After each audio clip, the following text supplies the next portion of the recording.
Day by day, as they spent much time together in the temple, they broke bread at home and ate their food with glad and generous hearts. Please be seated. Good morning, friends, and welcome to St. David. And welcome to what is called affectionately and lovingly as Good Shepherd Sunday. Good Shepherd Sunday is always this Sunday in the Easter feast. And as you might imagine, you will always hear Psalm 23 and this reading from John. However, some years we just hear the first portion of this reading from the Gospel of John, and sometimes we hear more.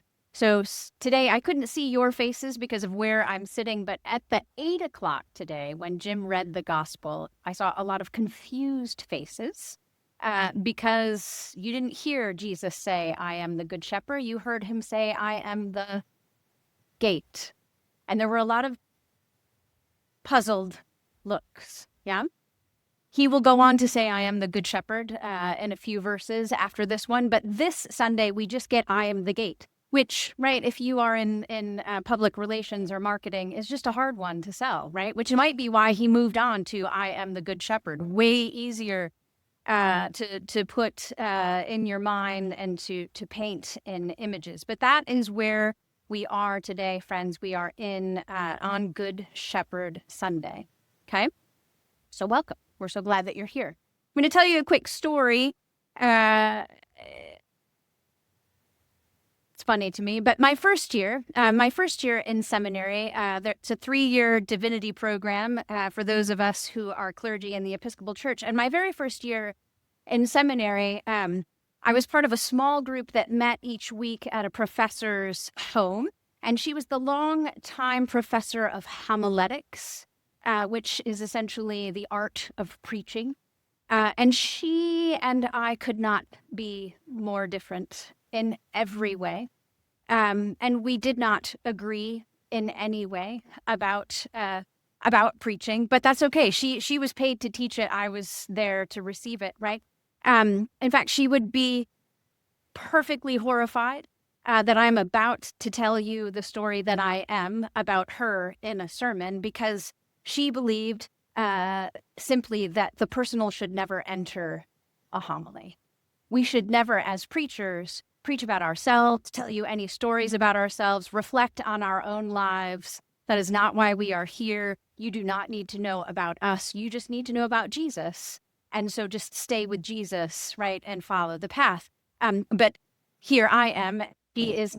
So there it is, right?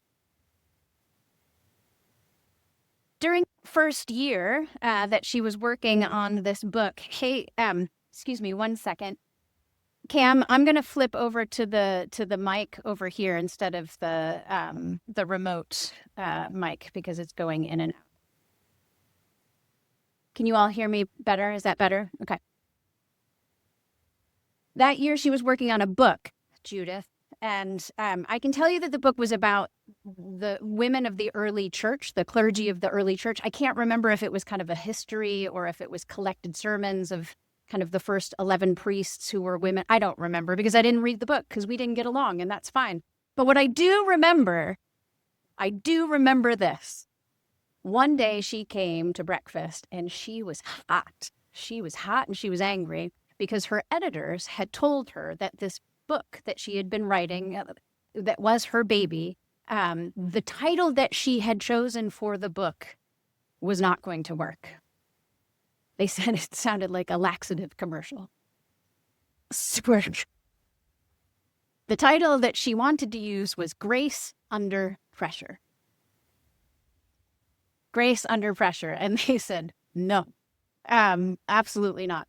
And so she had to let it go. And I've been thinking about this phrase all week, Grace Under Pressure, because whether or not it made a good book title, it's the perfect lens for my homily today. So isn't that ironic? She would just kill me if she knew that I was using the title of her beloved book, telling you all about this in my own personal story to start off a homily about Jesus. And there it is.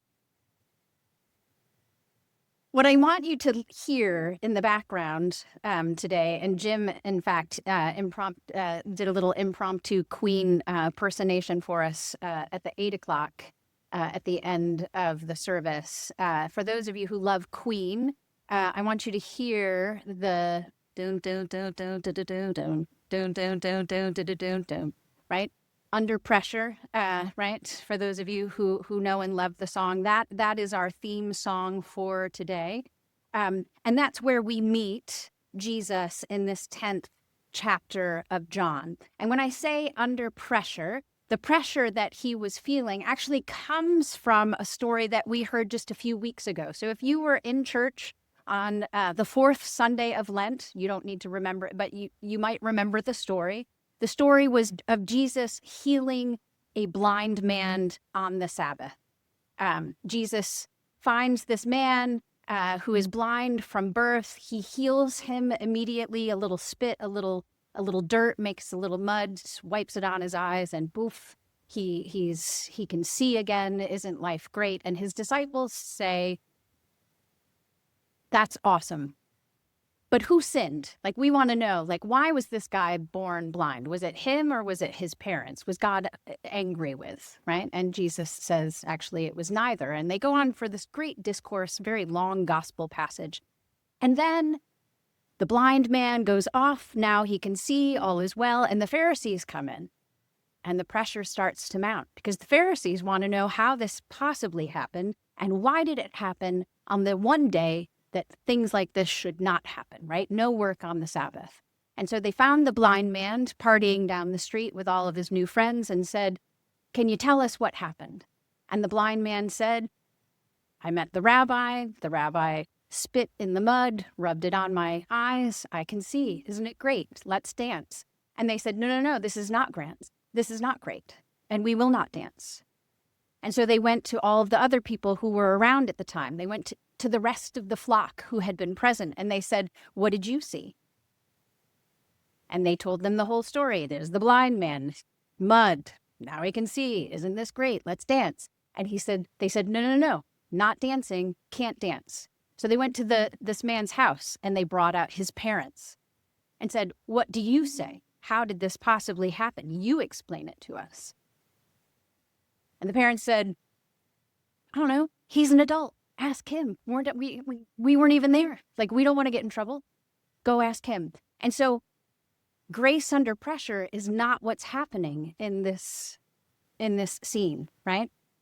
Anything but grace is happening in this scene. The Pharisees are creating chaos under pressure, right? Because their system has now just been shook. And they want to know how it happened under their watch. They want a good explanation that makes sense and fits their system of law and understanding and order. And then they want to be done with it and move on. Does anybody remember what the very last couple of words of, probably not, but I'm just going to put it out there because sometimes there are people who actually really get these things and remember these things. What did they do to the blind man? I think the last words of that gospel were, "And then they drove him out." They kicked him out of the sheepfold, friends. They said, "Be gone with you. You're out." And then we find today's gospel. "Very truly I tell you," Jesus says. And he begins to tell the Pharisees and others a story about sheep and a gate. Sheep and a gate. Sheep and a gate. When pressure builds in the sheepfold and in the system, that is the story that he offers. Jesus says to all who will listen, stop worrying about the why and the how. Stop running around creating chaos and fear-mongering. Just give praise, sit and wonder, and join me in being happy for this man who has been restored to life, right? I can do these things because, wait for it, I'm the gate. I'm the gate. In other words, your form of exclusion is not how I work, right? Because the Pharisees had come to believe that faith was about managing access, deciding who belongs, right? Who doesn't, who's in, who's out. They became power brokers of pressure, not grace under pressure. And if we're honest, we all know this impulse. I'm going to use a very small one, but last night, if anybody's following the news, and I know some of you were actually there, right? The Hilton, a lot of pressure built up, poof, right? And what do we do when we're under large amounts of pressure? Now, here's a small way of little everyday pressures. Some of you know we have many people in our house when all of our children are back under our roof. And that's great. And we love having our older children, our adult children back in the house. And yet it creates pressure because all of a sudden we all have to live together again under the same roof. And one of those pressure points are cans of seltzer. Cans of seltzer. Now, we have a normal size refrigerator that cannot keep a case of seltzer always in there, right? With lots of people coming and going. So we have a pantry near the refrigerator where the seltzer lives. And my beloved husband takes 4, 5 cans of seltzer that he knows he's going to want to drink throughout the week, and he puts them in the refrigerator to make them nice and cold. But our older kids come home and they open the refrigerator and they see those cans of seltzer and they think, oh, look at that. Someone was so thoughtful. And they grab a can of seltzer and they walk away. And they've been told many times, if you want seltzer, put it in the fridge, right? So can you see where I'm going with this, right? So there's a witch hunt. Every time my kids come home, who drank the seltzer this time, right? Who didn't replace the seltzer? To the point that the last time this happened, and this was just very recently, my youngest child, George, and I were sitting in the kitchen, and we see my husband come up and open, and you just see his face.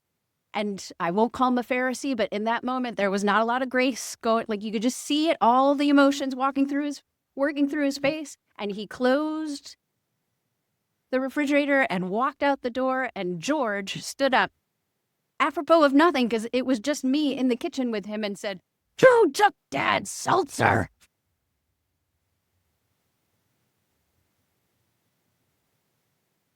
We laugh, right? But our instinct is to find the problem and to fix the problem. We are not part of the problem. We're fixing the problem. We are managers of the pressure, right? And we want to be in power of what's going on. We like things to make sense. We like clear lines. We like systems of law and justice, particularly ones that favor us and keep our seltzers nice and cold, right? But Jesus, under all the pressure, does not reinforce this system, friends. Instead, he opens the system. As my favorite priest, Robert Capon, would put it, he offers to us something called vulgar grace. Now just take those 2 words in your mind for a second. Vulgar grace. Grace that is almost offensively generous. Offensively generous. Grace that does not wait for us to deserve it. Grace that does not screen us first. It is what it means for Jesus to be the gate. To be the gate for Jesus is not to be the gatekeeper checking credentials, but the gate itself, open, accessible, the way in. And also, we are told, the way out into what Jesus calls abundant life, right? Life that we do not deserve, but all are offered. Like the blind man who now can see, right? Once understood and accepted, this abundant life given to us purely through grace and not of our own merit resets our hearts to gratitude. We abide with God and follow God's love, not because we have to or we need, the box checked or the A+, but because we can't imagine anything greater than that. And it's almost impossible for us to even imagine such grace for ourselves. I hear all of you often say, not all of you, but many of you say, like, I just don't deserve fill in the blank. Jesus says, yes, you do. You all do. And if we can't imagine that for ourselves, it's really hard to imagine that for others. Even the blind man would not have dreamt, could not have dreamt what was possible. He knew the system, and he kept his hopes in check. And then came Jesus. Just this past week, I got hit by a car. I was in a car, don't worry. So car crash, but that sounds much larger than it was. But a woman literally pulled into me as I was going past her, and just all along, right? But we were on Connecticut. It makes a big noise, crashes like that, right? People are buzzing by. So we pull over, and I immediately jump out and go check on, make sure she's okay. We're all okay. There were no babies in the car, so on and so forth. And she gets out, right? Just tears down the face. And I spent like 10 minutes just rubbing her back.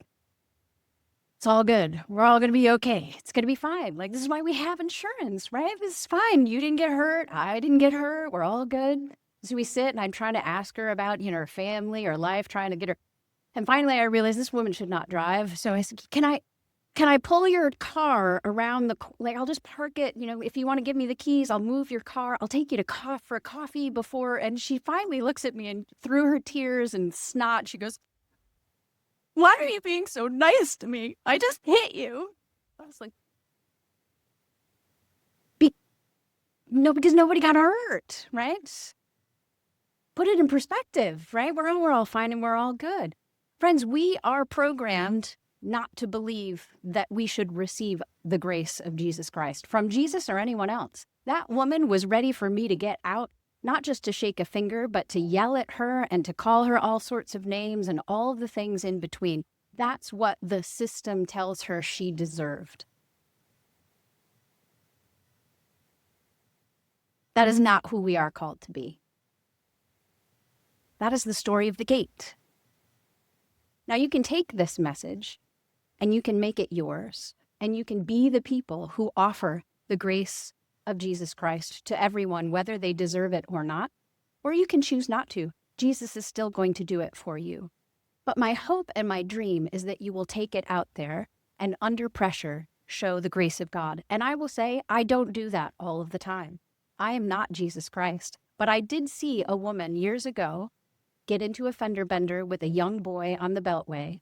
And because we were in stop traffic, I got to watch the whole thing play out. And I sat and wept like a baby in my car when I saw this woman get out and care for him and tell him it was going to be okay. Every time we do something like that and we open up the gate for grace in other people's lives, she taught me and she showed me that that was a thing. So go out there. Be the gate. Don't be the chaos. Be the gate.